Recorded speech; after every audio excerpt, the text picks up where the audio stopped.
रजऊ घरे नवैब रंग देवरे से लगावाइब हो। बलमू घरे नवैब रंग देवरे से डलवाइब हो।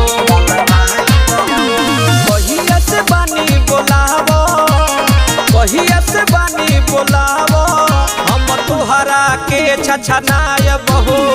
बलमू एहो पियऊ एहो रजऊ घरे नवैब रंग देवरे से लगावाइब हो।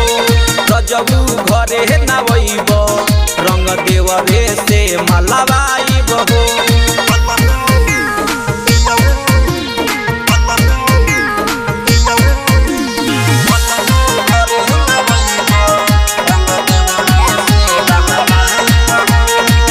फागुन महीना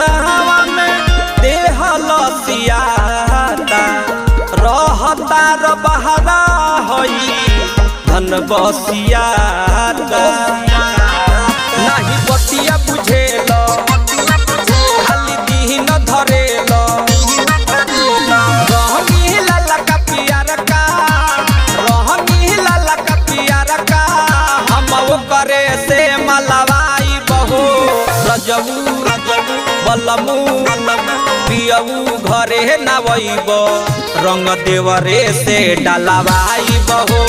पियऊ घरे नवैब रंग करे से लगावाइब हो।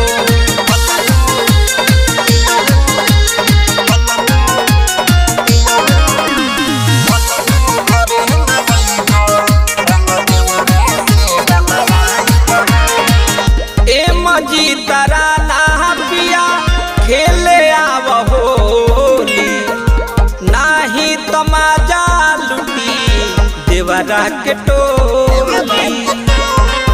लेके नया पिचकारी आज धइल न गाड़ी, राइटर राजेश से कही के, राइटर राजेश से कही के रंग भीतरी ले लगावाई बहो। बलमू पियऊ रजऊ घरे नवैब रंग देवरे से डलवाइब हो। पियऊ घरे नवैब रंग देवरे से लगावाइब हो।